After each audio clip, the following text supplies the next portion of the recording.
All right. I'm Joe Turner, and this is the City Manager Unfiltered podcast, a podcast for city managers and other public sector executives. I'm really intrigued by this conversation we're going to have today with Amanda Mack. She's the Watertown, South Dakota City Manager, and the reason why she's on the show today is to talk about her experience as the first ever city manager for Watertown. She's going to talk about the challenges and the positive experiences one faces when being the first ever city manager in that type of environment. And Amanda, before we get into your experience with Watertown, why don't you give us a little background on your career in the public sector and how you got to Watertown, and we'll go from there. Sure. Well, thanks for having me. It's great to be here, and I'm pretty excited to visit with you a little bit today. I started my career sort of in an untraditional fashion. I worked in electoral politics for about 10 years. I did campaign management and fundraising and issue organizing. And after I'd gotten married and we decided we wanted to start a family, I thought, well, maybe I should get into something that's a little more stable. I don't know what I was thinking. Um, Thought and wrong. Thought wrong, Amanda. right, something with a little better hours, maybe a little less travel. And here I landed 10 years later. But I started my city management career in a pretty small town just outside of Sioux Falls, South Dakota, Worthing, about 800 people in a true bedroom community. And so I learned a lot there. And then I moved on to Canton, South Dakota, which is about 3,500 people. And then my husband and kids and I moved over to Spencer, Iowa, which, if you're familiar with Iowa, is right at the Iowa Great Lakes, Okoboji area.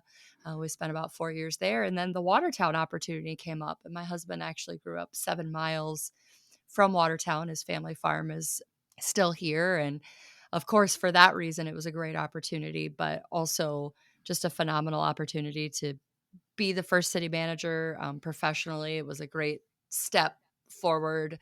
It was about double the size of the last community that I was in. And so we made a run for it. And now I'm in my third year. Awesome. So, Yeah. I was looking at your resume, and I saw when you went down to Iowa, you seem to be more of a South Dakota focus, right? With the in the hmm previous gigs, was that stint down in Iowa? Was that a career move progression? Because it was a pretty good size up as far as organization size when hmm you left your South Dakota community in Canton. Was that primarily a professional development move to go down to Iowa and take that It position? it really was. And we had no family in that area. I'm from Iowa originally, but further south than Northwest Iowa. And it really was a pretty good jump from Canton, which was about 3,500, like I said, to about 12,000. But I knew that if I wanted to move on to a larger community or something like a Watertown, which had been talking for years about hiring a city manager, there were things that I just wasn't going to be able to learn or experience or do in a community the size of Canton. And so Yep. yeah, I mean, it really was a strategic career move. We loved the community. We were there about 4 years, made Yeah. some lifelong friends, and got to have some really great experiences there. And then when the time was right, we were able to make the move closer to home.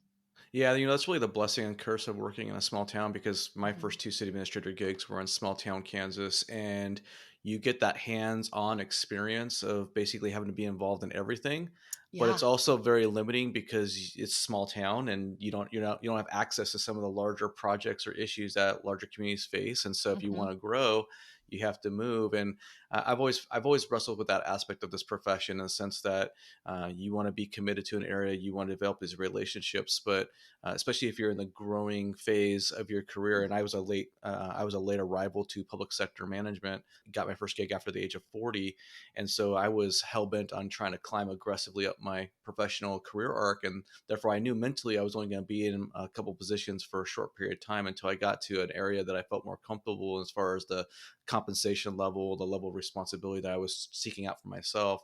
hmm So when Watertown opens up for you, it almost seemed in a way almost like it was meant to be. Is that something that you guys were Well, thinking about as a family, or? oh yeah. I mean, we, had been thinking about it, like I said, for quite some time. My husband's whole family is still in this area, and so had followed Watertown pretty closely. It was very serendipitous, Yeah. um, and I knew it was not a given, and I did not take anything for granted. But I wanted to do everything that I could to put me in a position to be a strong candidate. And then the cards fall where they will. But even leading up to the interview, for this position. I spent a lot of time in town talking with local leaders, and I'd, pop into different organizations and just talk, tell me what you think I need to know, and what's the most important thing in your opinion for a new manager on day one. And so that also helped set a good foundation for when I did eventually start here. I wasn't expecting our conversation to take this a little bit of a detour, but can we expand a Mhm. little bit more on this? Because I think this is something that's very important and Mhm. something I'm kind of anal about when I'm interested in an opportunity. My first opportunity, I basically lived in the community before I was hired, and Mhm. I was the funny story I tell some people is I actually had the cops called on me because I was a suspicious character in this small town. Like, Oh, who is no. this guy walking around? So you were obviously committed to putting yourself in the best position possible Mhm. to be the strongest candidate. Can you just go into a little bit more detail, like what the thinking was, the rationale, and how just a little bit more detail on how that came about and how you Yeah. process that? Well, first, I mean, before I even applied, and I guess maybe I should give a little history. So, Watertown in 2019, the community voted to go to a city manager form of government. So they changed their home rule charter from a mayor council form to a manager council form of government. And they built into their charter that it would take a certain amount of time to transition. And so it wasn't until July of 2021 that the transition was official, Okay. if you will. So we were living in Iowa at the time, and of course, when the vote happened, we had lots of lots of friends and family reach out, and I had stayed informed, and I had reached out to the recruiter early on after the community had selected a search firm, and just asked that she keep me informed of the process. Like, I was very interested, and then I worked with someone directly on my resume. I'd never done that before, You mean but you I knew hired an independent person I to did. review it, or okay? I did someone to review it and help edit, and because I'd had a lot of really great experiences up to that point in my career, but I wanted to make sure that I was sharing them in the right way, that they were relevant to what I thought Watertown was looking for. And then, I made it through the screening and made it into the finalist round. And I took 2 days off of work. It came up 2 days early before the interviews, and I spent those 2 days just talking to people. I met with the chamber and the visitors bureau and the school, and we have a nationally acclaimed community college in our community. I met with the president of that, the Boys and Girls Club, developers, realtors, really anyone who would take the time to talk to me. And It almost sounds um, like you were running a campaign operation, if I may well, be so bold. I don't know. I hadn't thought of it that way, until you said that, but I guess those past experiences really did play a role, in uh, it, and it was fun, man. I had the best time, and that's part of why I love this work, because it's so people-centric. And I know after a long day or after some frustrating times, it's easy to say, "Man, I hate people," but I really don't. That's what gives me energy and keeps me going. But I felt really prepared, yeah. going into the interview about what the community needs were, and I felt prepared to ask what I felt were some really good and valid questions of the council, on what their expectations of a manager were going to be. And you also, I mean, you have to understand too that the council that interviewed me is not the council that I ended up working for, because when they transitioned formally, they went from a 10-member council and a mayor to a 7-member Oh, I did not know that. body. Oh, Yes. wow. Yeah. Okay. So that was very interesting, and there was a mayoral election, that happened shortly after I interviewed and got hired. So there was a lot of transition all at once. Oh man, Amanda, But there's so much to unpack in this conversation. I So it's so much. yeah. So, getting back to Watertown's decision to Mhm. go to city manager form of government, was that a very fractious or divisive discussion in that community? Because I would imagine if it was, that would have to play some role in your decision of wanting to go there. I mean, I read about stories all the time. I shouldn't say all the Uh-huh. time, but on the regular.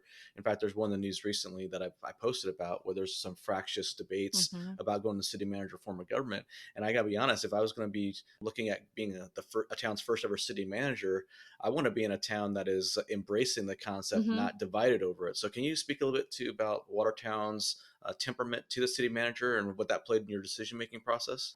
So like I said earlier, this, having a city manager has been a topic of discussion in Watertown for years. And I'm not sure what the actual impetus was for the council to say, "Hey, we want our home rule commission to come together and talk about this." But the home rule commission met, I want to say it was in January of 2019, and by March they'd made a recommendation to the council of the community. The vote happened in June and it passed with almost 70% approval. So that didn't make me nervous at all. Awesome. Awesome. Yeah. When I was in Canton, though, that was very contentious. And in the 10 years that, well, roughly 10 years that Canton was a city manager form of government, the community had voted 3 times if they wanted to keep that. And that's hard. And they no longer have a city manager. They went So were back you the last to, one? Were you the I last manager was, there? So you're the I last was. there and the first here, I huh? don't I don't know what that means for me. That may I don't know. That's But awesome. that was a factor in my thought process. Was I certainly don't want to be in a community again where, well, how do I say this? As a city manager, I mean, your job is kind of always on the line. Yes, You serve at the pleasure of the elected officials, absolutely. but I didn't want to add additional stress to that, knowing that the community itself was maybe on the fence about what this job means or what it does and what that looks like. And the Charter Commission here also did it right when they amended the charter. The next review doesn't happen until 2027. Okay. So they put some real time in there to get through some actual transition, right? It's Yeah, one thing to elect new officials, to hire a manager, to have on paper, here's what the mayor does, here's what the manager does. But until you are in it and operating in it, you don't really know what a transition looks like. yeah, it sounds like they really did a lot of thought behind. There's a They lot of did. thought and forethought Hmm. in this whole process, and I'm sure that gives you some comfort as well. It And does. it's one thing to have a situation where there's a divisive council or divisive public sentiment over the city manager, because obviously you're already kind of like starting at a deficit with that you got to work on.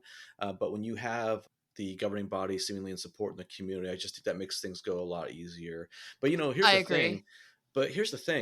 Because in my experience, I haven't been the first city manager in organizations, but I've been sort of the first city administrator manager after a multi-year absence of having a manager, if that makes sense. So, Mm-hmm. small town community where they had city administrators and they were gone for 3 years, I coincidentally in both communities.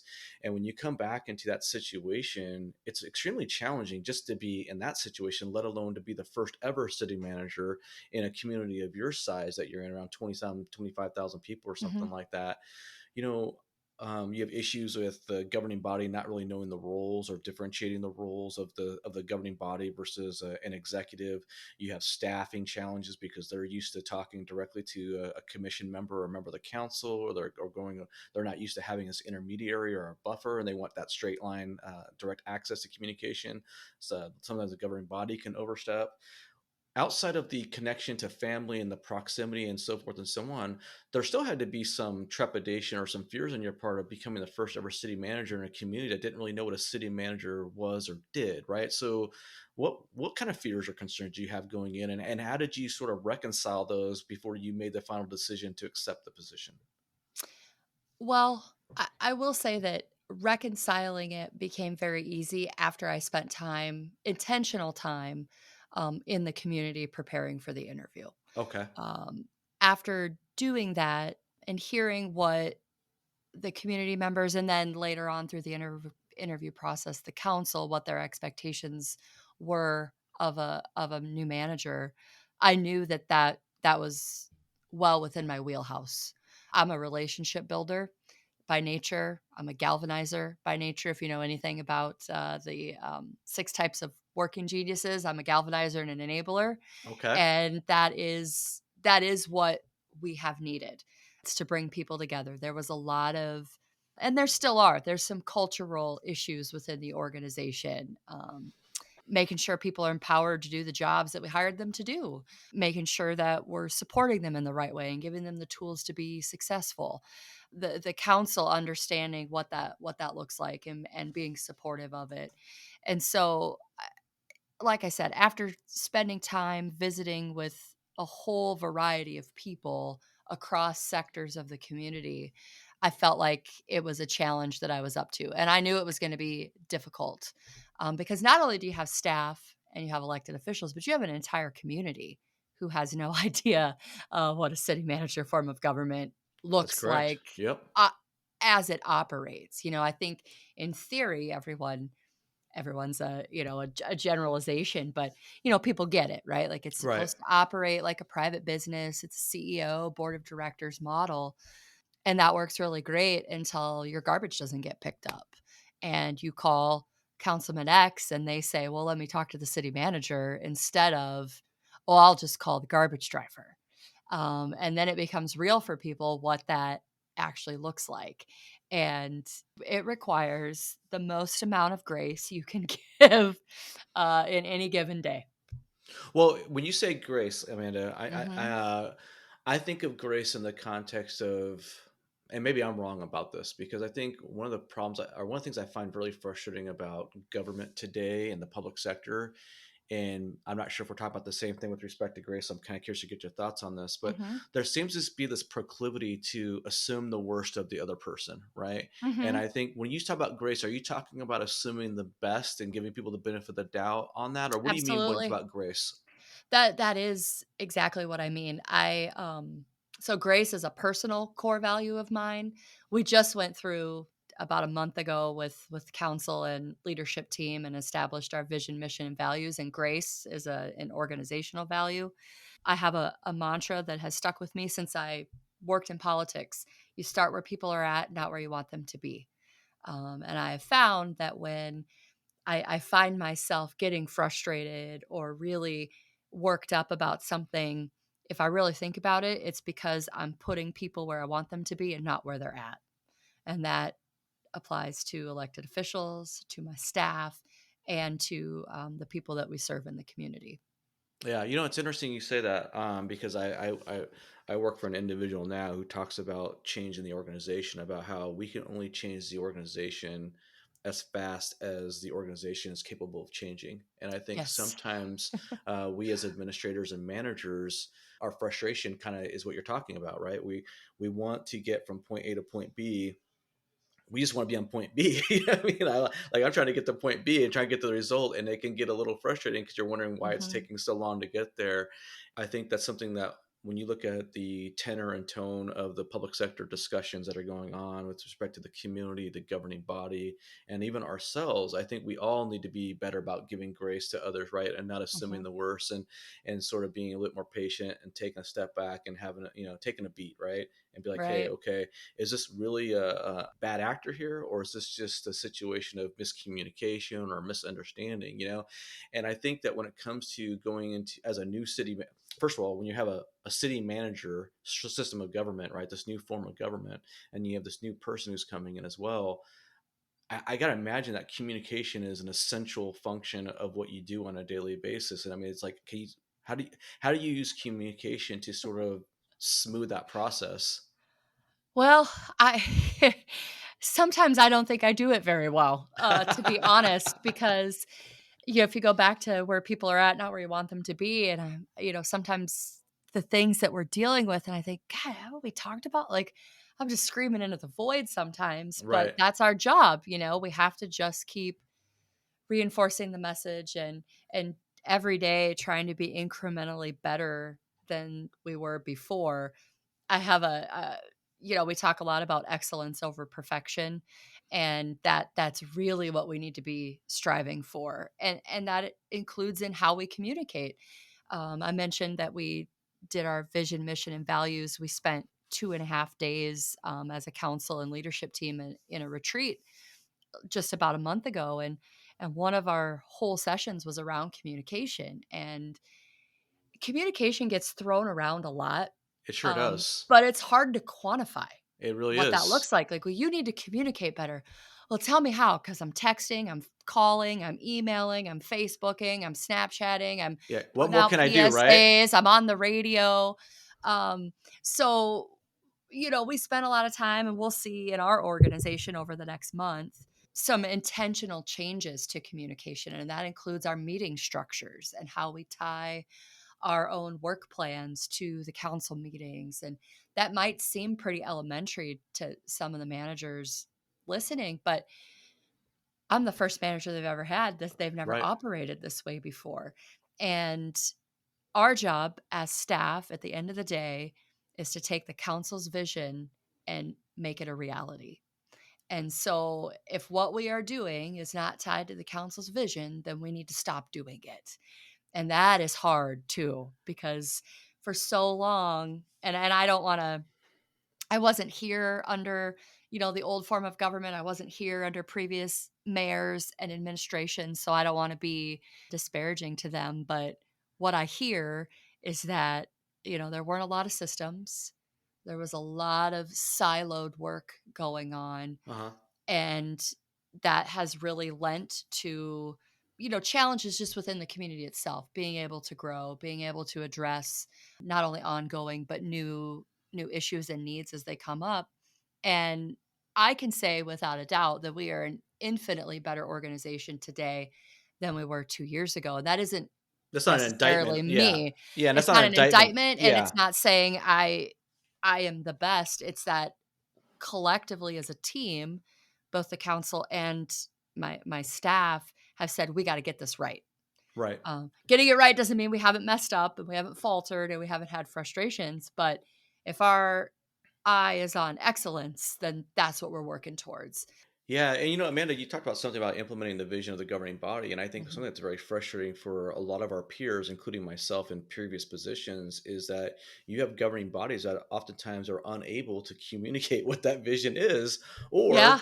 they communicate the vision to you one week, and then a month later they want you to pivot and change course and go down a different road. In fact, one of our colleagues, Howard Chan, the Sacramento, California city manager, Mhm.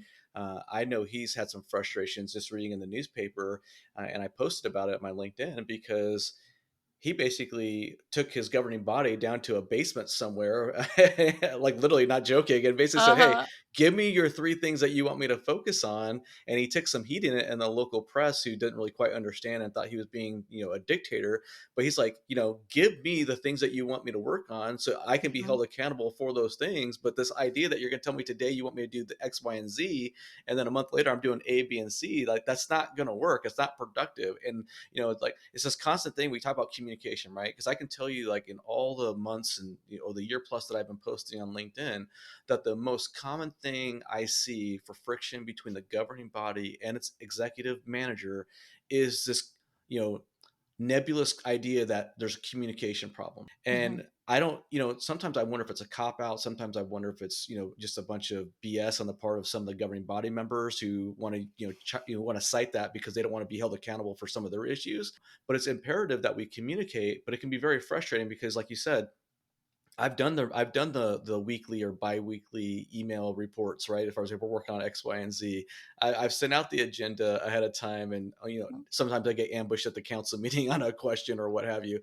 It's like I've gone on to the local newspapers or the local radio shows and done all that stuff. I've been out in the community, so it's like what is this communication issue, and why do we keep on having it? Yeah. And sometimes I think people, maybe both sides, but I think I'm gonna take a side of our peers, and sometimes I think the governing body plays a little fast and loose with quote unquote communication issues when it comes to their executives, because we as executives, we want to be clear, we want to be concise, we want the feedback because that makes our job Mhm. infinitely easier, right? Absolutely. Well, I don't disagree with anything you've said, and I've worked with, I've been in 4 communities now, and so almost 10 different councils through elections, and communication is it's sort of a buzzword, if you will. And But and there's and also, I want to interrupt you too, yeah, Amanda. And I'm not trying to put you on the spot with your current governing body, but I no, mean, no, you worked in politics, which is all about uh-huh, communications and it communicating is. ideas. So it's like, it's like I think you know how to. I think you know how to communicate. I'm pretty sure about it. And I've listened Well, to your, I've listened to your radio show spots because you do them on a weekly basis. And uh-huh. I know you can be clear and you can be direct, and it's not a lot of ambiguity in what you say. I've listened to some of those recordings. Well, and I think maybe even just last week on the radio, and this is, I mean, this is for all of us, right? Not just the elected officials, but staff and the public, right? Like communication goes both ways. So you gotta be receiving what you're being told. But especially for the public, there is a level of personal responsibility that goes into being an engaged community member. I'm sorry, what? Did you say personal It level responsibility or something Yeah, like like there is a level of What is personal that? responsibility. I know, right? If you want to know what's going on, you have multiple avenues to find out. And just because a decision is being made or a decision has been made that you didn't personally know about doesn't mean it hasn't been talked about. Right. And that's where we as appointed officials and elected officials have to get better at calling that out also. I've had elected officials who, will get to the end of an issue, and 2 weeks later somebody's complaining on Facebook or there's a letter to the editor or whatever, and well, maybe we could have been more transparent. Well, you tell me how. Because we've done the public meetings, we've advertised, we've put PSAs out, it's on our social media. If there's a different way, then yeah, let's do it. That's kinda like the customer is always right type thing, right? Right, And it's like, right. no, the customer's not always right. Sometimes the No, customer is wrong. I'm sorry, I know no. it's, politically incorrect to say, but this is City Manager Unfiltered, you know? And Right. it's like, not every citizen is up to speed on what's going on, and I don't know really any city manager that comes to work on a daily basis thinking, "You know what? How can I slip this one by the residents today?" You know what I mean? No, That's just not the rationale because because it at the causes end more of the day, hassles. it's gonna be exactly, Yeah. it's gonna be 15 times more work than I have time or energy for. So, Exactly right. Exactly but right. I will say that doesn't mean that I always get it right. I know Sure. that. I Sure. mean, but that's also, I think, part of being a good leader is recognizing where you can improve also. And I've always been growth minded. How do I grow as a leader, as a person, as a friend, as a wife, as a mom? And I think that mentality or that perspective has suited me well in my career also.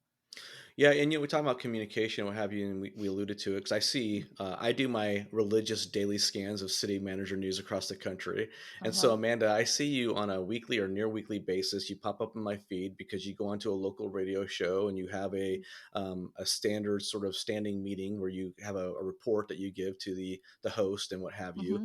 and I know you go about that very religiously, and in fact, back in August or so, you were kind of coming full circle in this conversation.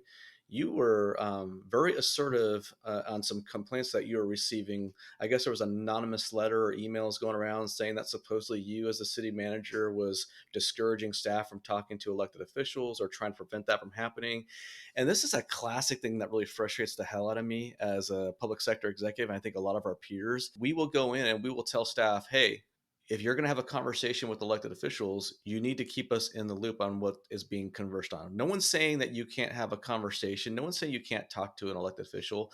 No one is ever telling an elected official you can't go in and talk to staff. What we're simply saying is, as the executives running this organization, we need to be in the loop on the meaningful conversations that are being had. Obviously, putting aside giving directives, which should never happen, and all that other Mm-hmm. stuff. But can you speak to that a little bit? Because is that one? I know this is a challenge Yeah. we all face in many communities, but I can't imagine what it's like to be in a new community where a city manager is a new concept. Well, so that was the exact issue. And I will say, if you're ever going to be the first manager in a community, there certainly is a honeymoon period. And I would say it's about 18 to 24 months. And then once you hit that, all gloves are off, right? And that's sort of where we were at in August. I'm a grown up. I've been dealing with the public for 20 plus years. I know that not every decision I make is going to make people happy, but I do the best I can with what I have in front of me and let the chips fall where they may. But this whole idea of uh, anonymous comments, and for me it really only comes into play at the radio station, and I love going. It's fun. The news director's a great guy. They're very community minded, but we'll get these questions that people won't put their name to. And they're coming from a disgruntled former employee, someone who currently works at the city who doesn't want to follow the proper protocols to address their concerns. Hmm. Yeah, things like that. And you can't do that at a council meeting. You got to sign in. You got to say your name. I'm Joe Smith and I live on 4th Avenue. You can't do that with the newspaper. You can't submit Yep. a letter to the editor without putting your name down. Even on Facebook and social media, there's at least a name attached Yeah. to it.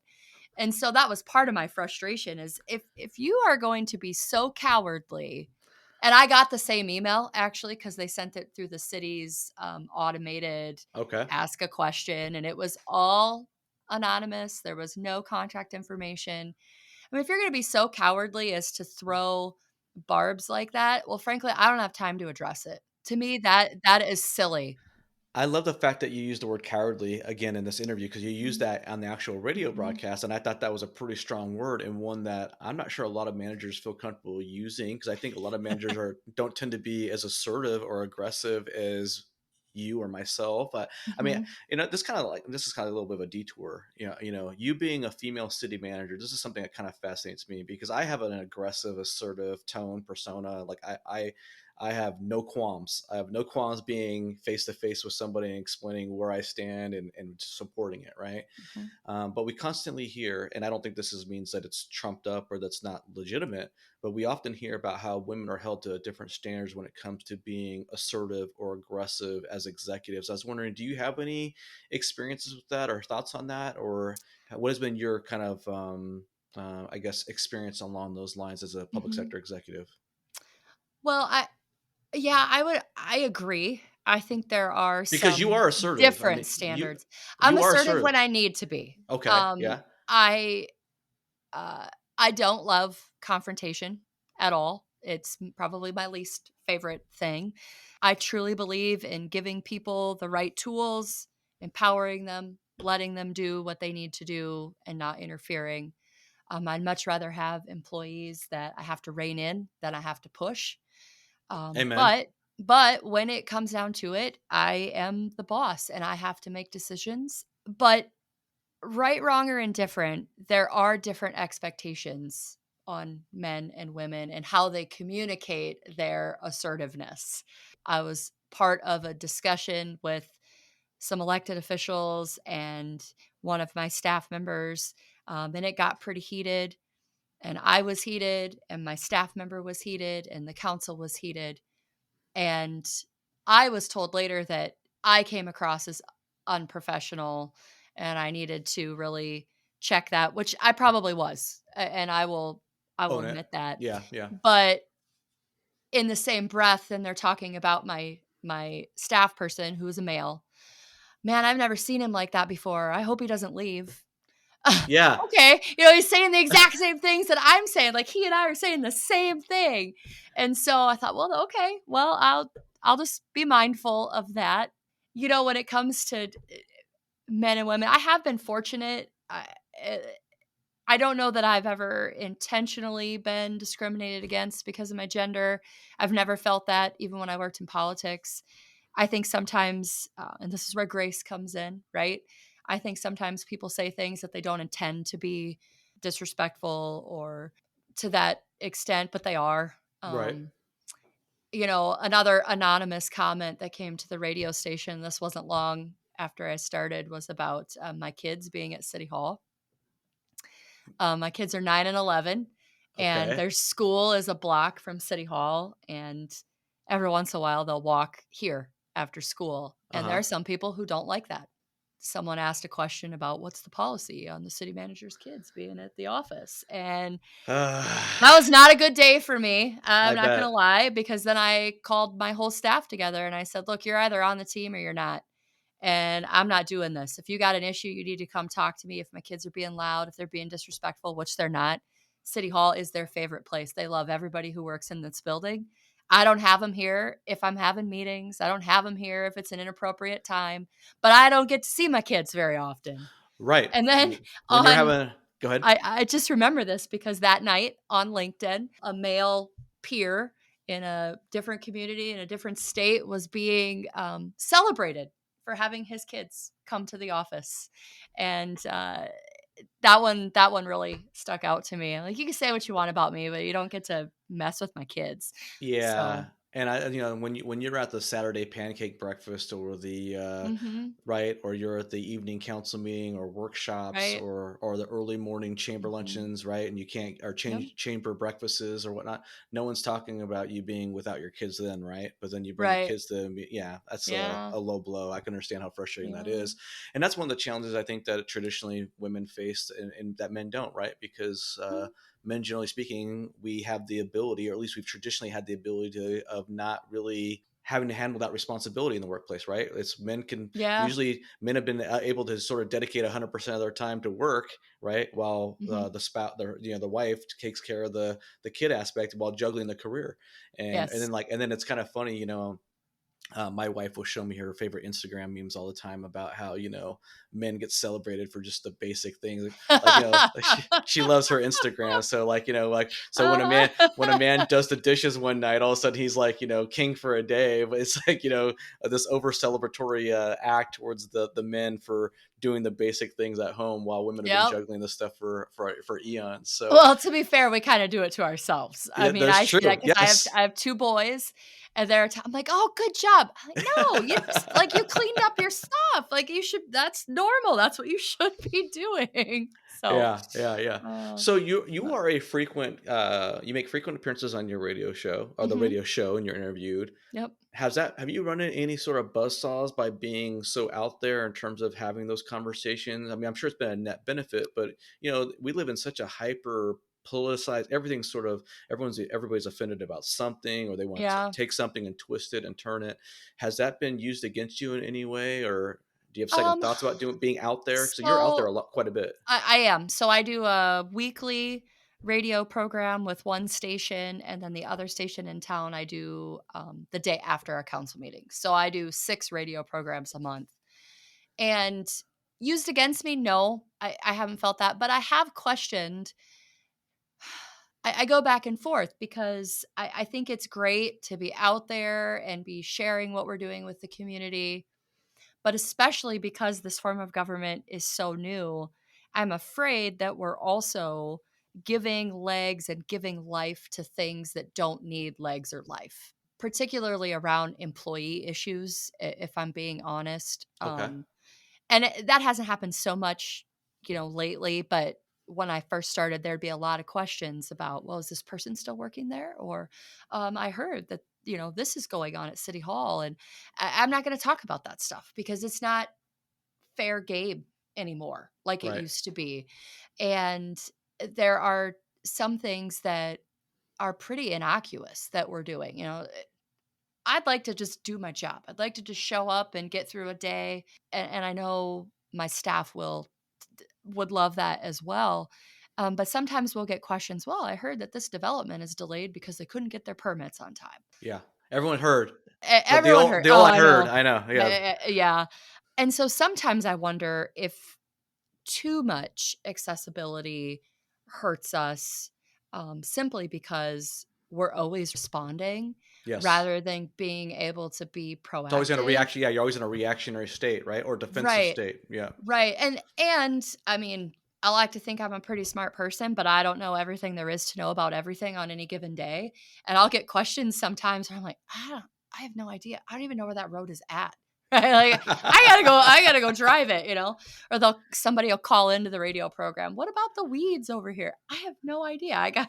Yeah. And so I also don't want to put the city in a position where people think that the manager doesn't know anything or doesn't know what's going on, because that's not an ego thing. That's a confidence in your government. Right. But one thing that we're doing, starting in January, or as soon as we can get someone hired, that I think will help with the communication piece, is we are adding a public information officer Okay. to our team. That'll be a brand new role, and they won't do the radio program. I'll still do it. The mayor pops in, the deputy mayor every once in a while, but being able to tell better stories about the work that we're doing, whether it's just a simple road project or it's our ice arena, to keep people informed in different ways, I think allows us to focus on, the 85% who think we're doing a good job, and, leave the 15% who aren't going to be happy with anything that we do.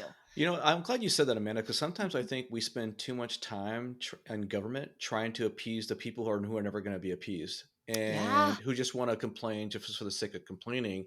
Mhm. And I've also, as the years progress, I'm becoming more and more jaded when it comes to social media, especially Facebook communication and whatnot. And I've actually been trying to start to push the narrative that maybe governments need to rethink whether or not we even should be having Facebook pages where we have this two-way communication, right, and so forth and Yeah. so on. Well, especially given some of the stuff in front of the Supreme Court now. Yeah, yeah. Well, That's a real. I've read your stuff on that, so well, I'm yeah, I'm yeah. very cognizant I of always that. appreciate it when a guest gives me an opportunity to bring up James Freed, but I'll just leave it at that. So, It's scary stuff. I mean, I'd yeah. yeah, but those two-way communication things, sometimes I feel like it's almost become like these empty calories, like this, we've gotten used to it as government agencies of, oh, we can just push this message out on Facebook because it's so easy, Mhm. right? And I'm not sure that that's really the best way to be operating. And I'm not sure it's really the most conducive to actually having healthy civic discussions and Yeah. dialogues and so forth and so on. I wasn't sure what your thoughts were on that. If you don't have to comment if you don't want to, but I'm just kind of curious what your take is on Facebook in the larger scheme of things. No, I agree with you. I think it's an important tool, but it's not the only tool.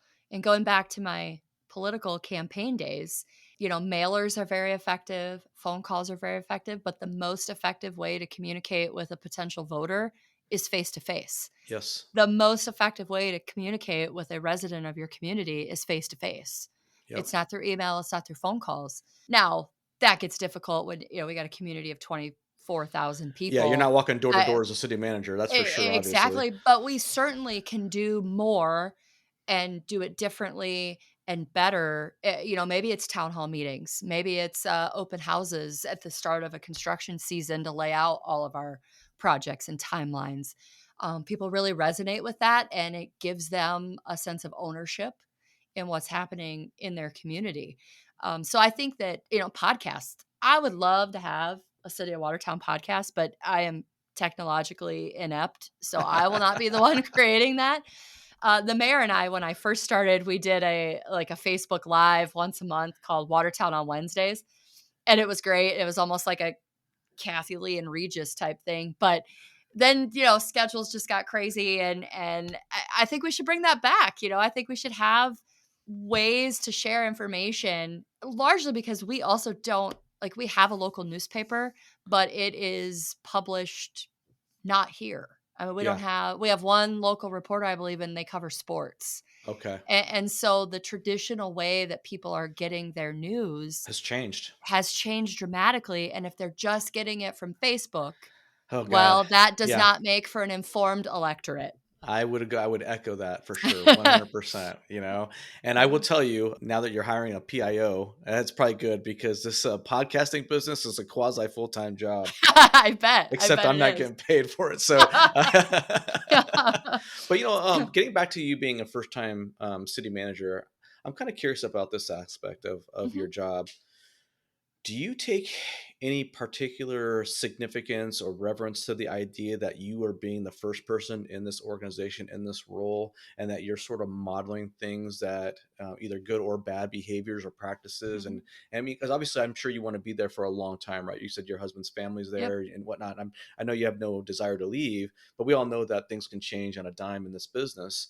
Do you give thought and consideration to what you're doing and how that might impact a future successor? I'm just kind of curious about that. I absolutely do. It's a responsibility that I take very seriously. One, professionally, because I believe in the city management profession. I believe in the city manager form of government.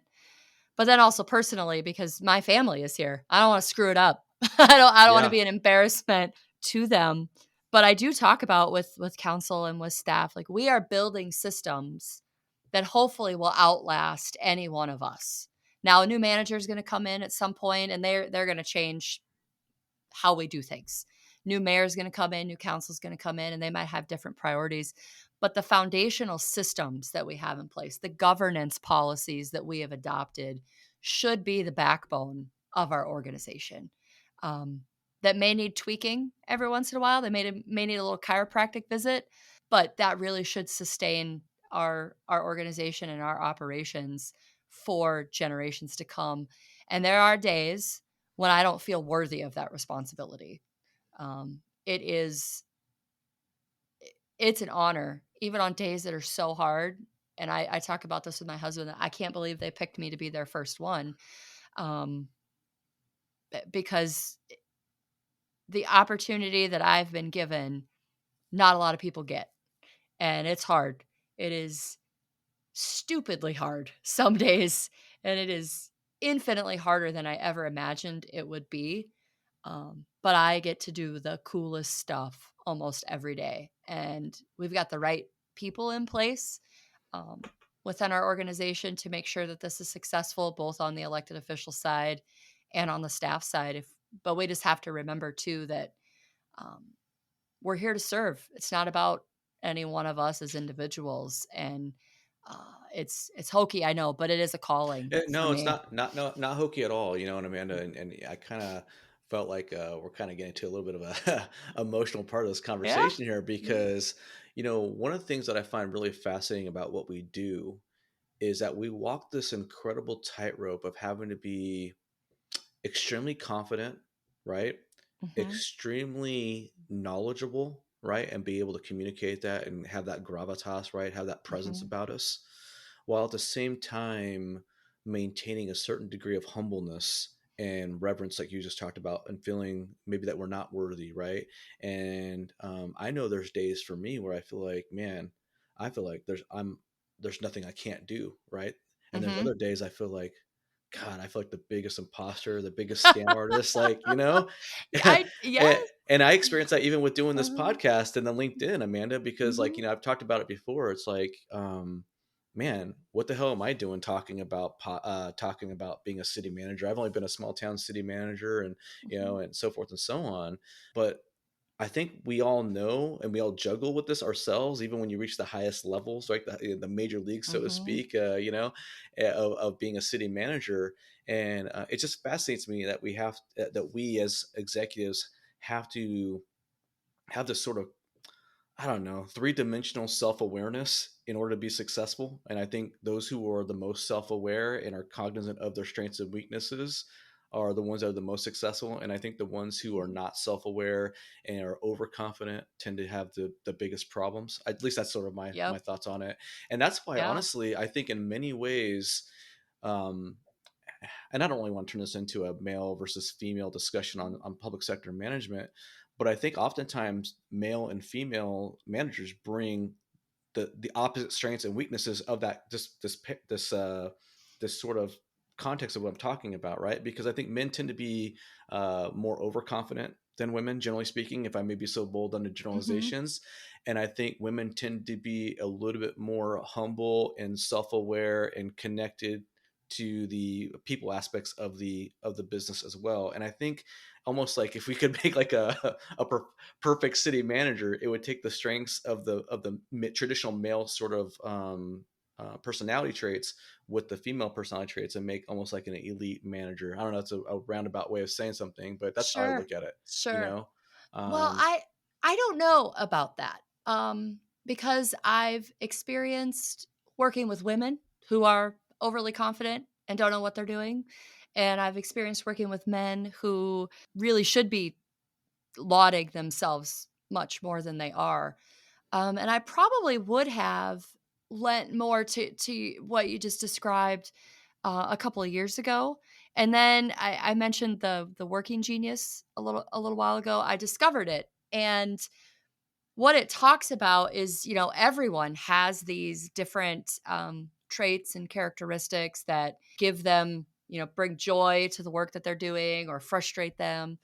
And you said this, but they talk about it in the working genius. The best leader is the self-aware leader. So the more you can be aware of who you are, what makes you tick, what you like doing, what you don't like doing, how you communicate with people, where you need to improve, where you're really knocking it out of the park, and the more you can encourage your team around you to become self-aware, I think it eliminates the judgment that we place on our colleagues, male or female, and eliminates the guilt that we have in ourselves for not being good at what we expect people to think that we need to be good at. right. I get no joy crossing things off of a list. I know that sounds weird. I don't. I'm like, oh, great. I crossed one thing off. There's 74 other things on this list, right? Like that is just not, that is not fun for me at all. But I have people in my organization where that is where they live and breathe. Like, give it to me. I want to get it across the finish line. Yep, yep. Great.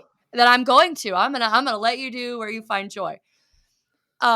Which is very entertaining because I think people assume as a city manager, like you're just sitting at your desk all day long and you're just getting stuff done. I don't even have the opportunity to sit at my desk most days. And so that just isn't how I work. I don't know if you've seen some of my posts. I have what I call the tenacity table. So I have this huge table in my office. And when I got to do something that is painful, like putting binders together for a retreat, I just tell people, hey, I have to be tenacious right now. And this, I don't know why. It doesn't bring me joy at all, but I got to get it done. And so they know to leave me alone and I get my work done and then we move on to the next thing. But giving people opportunities to learn those things about themselves, again, allows us to build an organization that's going to outlive any one of us here. Yeah, that's And that's I so am really, really passionate about that. Yeah, that's such a great point, Amanda. And I think that's a lot. I think a lot of that could be something that we could take into our future recruitments that we're in, because I think a lot of times city managers or candidates for city manager positions aren't really doing a good enough job of assessing whether or not that organization is actually complementary to their strengths and weaknesses, Mm-hmm. right? And the fascinating thing, about this business that we're in is that when you look at it across the entire country, every organization has its own unique personality, issues, strengths, weaknesses, character. It's Mm-hmm. fascinating. And I think a lot of times city managers find themselves in an organization that's not really a good match for them. But they rushed into it maybe because they needed the job or whatever the case may be, and that's why. Right. And that's why I also preach a lot about the importance of having solid contracts and having Mm-hmm. being protected as city managers, because I don't think people truly look at connecting the dots and looking 2 or 3 steps ahead. That when you have a bad contract and then you get bounced out of an organization, that puts you in a very precarious position where you might have to accept the next position as not ideal because you need to put Yeah. food on the table and so forth and so Mm-hmm. on. I was wondering, and you're the second female city manager I've had on the podcast now.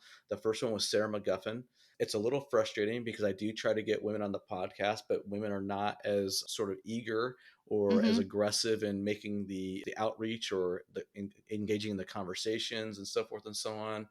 And it gets a little frustrating to me because I'd like to have more female voices on this podcast.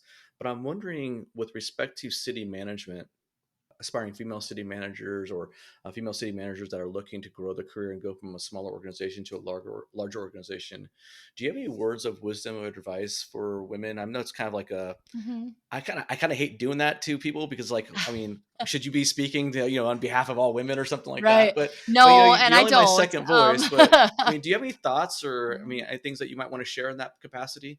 Because I know that women listen to my content and I know they Mm-hmm. read my posts and I know they're paying attention because I get messages and so forth and so on. But I was just kind of wondering if you had any thoughts or words of wisdom you'd like to share in that regard. Well, a couple of things come to mind that it's it's okay to not know everything that you think you need to know. But if you're willing to invest in yourself and learn it, we took a whole crew to the ICMA conference this fall in Austin, and I brought my executive assistant with me. And she's new to the organization. She'll be here a year in January. And when we were preparing to go and looking at all the content, she said, "Well, what would you suggest that I go to?" And my advice to her was, "Well, do you see this as a long-term career, working in government, whether it's as an executive assistant or moving into city management or maybe it's HR or finance, or because if it is, then I would advise you differently than if, you're content staying in an executive assistant type role. Maybe you want to move on to another organization in that kind of role. I would advise you differently." And she said, "No, I really, I think this is a career field I want to be in." So, I gave her some advice on some of those sort of early career sessions and, kind of building yourself up. I think women especially, and I have 4 brothers, so I feel like I can speak to this because none of them have any confidence issues whatsoever, and they're all amazing, but they just go out and do it, and they don't even think twice. Where I'm Right. like, "I don't know, maybe I should do this one or that," and, you know, be willing to just invest in yourself, and that's hard. Um, What do you mean by that when you say invest in yourself? What are you talking about? so when I was with the city of Canton, and I loved Canton, gosh, we loved Canton. But I knew even there that I did not wanna be in Canton forever. Like, career-wise, I knew that I wanted to move on to a bigger community at some point. The only way I was gonna be able to do that was if I got a master's degree. So, I did that while managing 2 communities because I transitioned over to Spencer. I had 2 babies. I was working full-time. It is hard, but you can do it. So, if there are things that you need to do to advance your career, figure it out and put people in your life who are willing to help you figure it out, whether that's watching your kids or writing a letter of recommendation or giving you advice on what courses to take or what professional development to go to. Don't turn down opportunities because you don't feel worthy of them. You Am are. Amen. That's the biggest Yeah. one, right? I think, Mhm. and I've talked about this on my LinkedIn quite a bit. You know, you talked about your brothers being very confident, you know, and I'm not saying that they're not competent, but I've jokingly Uh-huh. said that if I had a dollar for every guy who was confident, but was actually mediocre, and a dollar for every woman who thought she was mediocre but was actually Uh-huh. very competent, I'd Uh-huh. be a very wealthy man. You know what I You mean? you And what yeah, it's, yeah. it's like, And it's I don't know, it's a biological thing, it's how we're raised, I don't know. But, my boys, they have only ever seen their mom as a city manager. This is all they know. And so it's nothing for them to hear me on the radio or see me on TV or see me speak at event. In fact, they probably get tired of it now. But sometimes you gotta be willing to be an example too. And I've been fortunate to have really great supporters in my life, male and female, who have pushed me, who saw something in me that I didn't see in myself. And so I try to give that back both to men and women that I work with, that I come in contact with. I try to share opportunity. Hey, I think you'd be really great at this, or you should really consider attending this. I think you'd find value in it because that's how we all get better. right. What has been your most enjoyable or fascinating aspect, or what has been the most enjoyable or fascinating aspect of being the first ever city manager for Watertown, South Dakota? Oh gosh. It's the people. I stepped into an organization that culturally I don't wanna say that it was toxic, I think that word gets thrown around a little too much, Yeah. but it was a very challenging environment for people to work in. The internal environment was challenging, the external environment was challenging. I was a little nervous about stepping into an organization like that. How am I going to be received? How well am I gonna work with the department heads and I wasn't worried about the council because I've built relationships with councils before. I was really concerned about staff, and partly, one of my strongest competitors for this job is my public works director, and I was a Oh, little afraid. you had internal Yeah, competition I for it, huh? did, I did, Oh, and okay. and I was really afraid that, he was either gonna be a real jerk to me or he was gonna leave, which neither Under, one would be very helpful, and he's understandably and he's been so. awesome. I mean, Yeah. we think alike, we work alike. He was the only person at the time who'd ever worked for a city manager, so he's been a real lifesaver in some cases, but this these people that I get to work with exceeded all of my expectations. They really have embraced the city manager form of government, even if they don't understand it or even agree with some of it. They've embraced me personally, and I see a difference. And I didn't know any of these people before I came, in how we communicate and how it is much more of a team environment than it was when I started, where we were very well. This is my department. This is what I do. There's still work to be done on that for sure, but Yeah, yeah. I've said this since I started. Like I got so fortunate to have the team that I have, when I walked in the door, because I don't think we would be as successful in this transition if I didn't. They are. they are the reason that I keep showing up some days. And Yeah. some days are No. hard. So, Yeah, yeah, because I um, mean, those are the ones that are in the trenches with you, right? yeah. Mhm. And sometimes it's very frustrating because you can feel. We talked about this job being a very lonely job at times on Yes. LinkedIn and Mhm. other podcasts because obviously you're at the top of the hierarchy, right? You're at the Yeah. top of the pyramid, Yep. and it can be definitely challenging in that regard. I will say, I think we talked about this in the pre interview chat.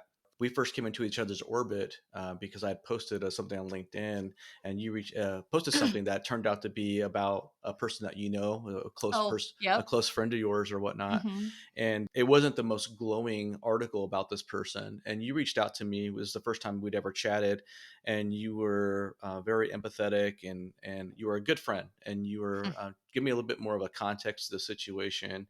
And I was really impressed by that, Amanda, because not only did your empathy come through and your loyalty to your friend, but you also didn't try to manipulate me in any way or try to coach me to do anything or say anything. You were Mhm. just trying to give me a little more context. Mhm. And I followed you now for several months because I was going back to March of this year, and I followed you for your activities in Watertown for many months now, and I've seen your radio interviews, and you just always struck me as a very sincere, very direct person. And those are two traits I admire greatly, and I love the fact that you didn't try to manipulate me or work me in any way. And I admire that even more so now that I know that you have a political background because Oh. Oh, well, thanks. but I Yeah. can tell you're a class act, and I'm really grateful for you to come on to this podcast and talk about it. Like I said, Mm, you're in a very unique and tough, challenging situation to be a mm, first time city manager. And, those pop up from time to time. And I mhm. always say, you know what, do I have the guts to step into that role? And I got to be honest, Amanda, I'm not sure I would step into those roles because Yeah. it's a very, this job's a tough job under ideal circumstances. And there's no way anyone could ever say that being the first city manager in a community is an ideal circumstance, right? Going into Right. that, there's going to be challenges. Yeah. And, I came to a realization several months ago, and I'm kind of ashamed that it hadn't dawned on me sooner than that. So, yes, being the first city manager in any community is very hard. You know who has an equally difficult job? The oh, mayor. The yes. mayor in Yeah. a new form of government. And elect the other elected officials to some extent, but everybody gives the city manager a lot of grace because they don't really know what a city manager does. And yeah, let's go do it. And the council is what the council is. But, for 100 years, this community has had a strong mayor and they are used to the mayor calling the shots and, being at the office every day and answering every phone call. And there were some things that had happened. We were just some stressful stuff. And I was like, he has as hard of a job as I do because Yeah. everybody has an expectation of how the mayor is supposed to operate, and changing that is so difficult. And Amanda, he doesn't have the ability to just flip a switch and make the things happen now, right? Right, Because I mean, right. is your mayor, was he the mayor under the old form and then had to make the No, adjustment, or no, he'd been on the council for 2 years okay? before becoming mayor, but he grew up here, so he's lived Yep. here his whole life, yeah, Yep. And yeah. everyone knows, man, you just call the mayor, right? The mayor makes That's it happen, I know, everybody calls the mayor, Yeah. and it is difficult for elected officials, because I have, let's see, 1, 2, 3, I have 4, including the mayor on the council now, who served under the old form, and they've been great. I mean, we've had our hiccups and road bumps, but overall, it's been fine. But expectations of the community, especially for elected officials, play a big role in how they operate and what's important to them, and so helping them navigate through that is a challenge that I don't know that I was prepared for because I'd always worked in communities that had managers before. Yeah. Great point. Yeah. Okay, Amanda, we're about the hour mark here. We're gonna wrap up the conversation. Thank you so much for being on the show. Is there any final words or thoughts you'd like to leave with the audience? I guess I would just end with, the team that you surround yourself with is paramount to your success. And your success is paramount to the council's success, which is paramount to the community's success. I had to make some tough calls when I started, about people in different positions and the way we were operating around some things. And that's hard when you're new and you're dealing with people who've been here maybe their whole careers, or who have operated the way that they've always known. But you got to do what you know is right for the organization and let the chips fall where they may. And that's easier said than done. I recognize that.